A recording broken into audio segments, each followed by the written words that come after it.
मन को कैसे जीतें, मन को कैसे नियंत्रित करें, मन को किस प्रकार उस मार्ग पर स्थायी बनाए रखें जिस मार्ग से मन बार बार लौट आता है।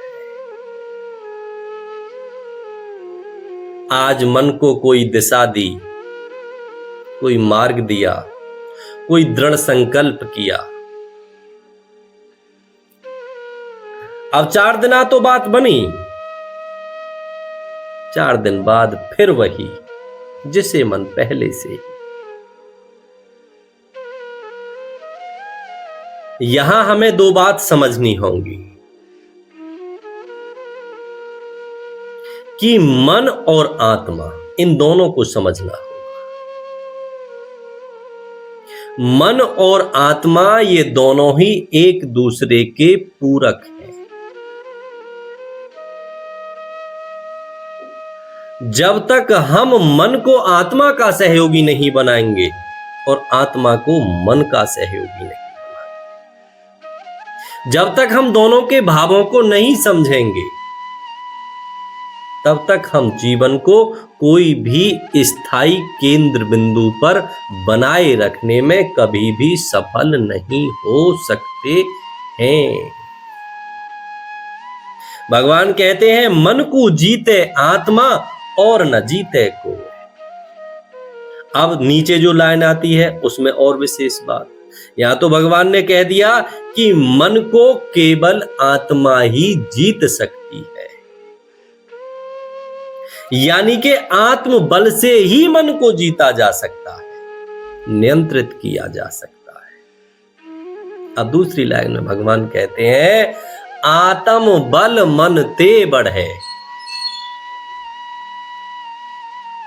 अब यहां समझें, मन को आत्मा जीतेगी और फिर भगवान कहते हैं कि आत्मा का बल क्या है, वो मन है। आत्म बल मन ते बढ़े।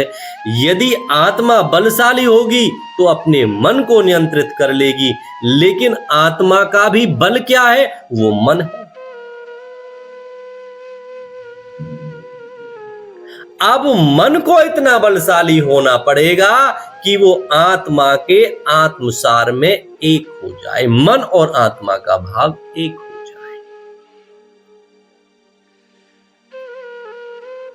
अब आत्मा तो खींचती है मन को पवित्रता की ओर, सत्यता की ओर, दान पुण्य दया,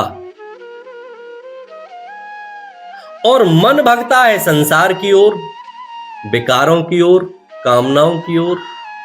तो ना तो मन को शांति मिल पाती है और ना आत्मा को शांति मिल पाती है।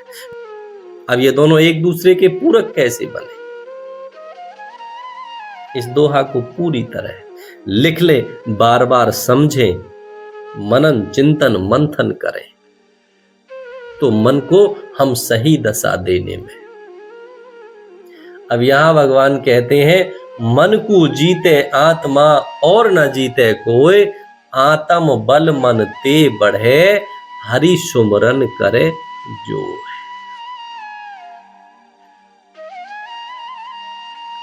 यदि हम अपने मन पर बार बार परमात्मा का सुमरन कराते हैं, तो उस सुमरन से फिर हमारी आत्मा को बल मिलेगा। आत्मा को जब बल मिलेगा तो फिर आत्मा इस मन को समझाने लगेगी। असल आनंद यही है, जीवन का मूल यही है।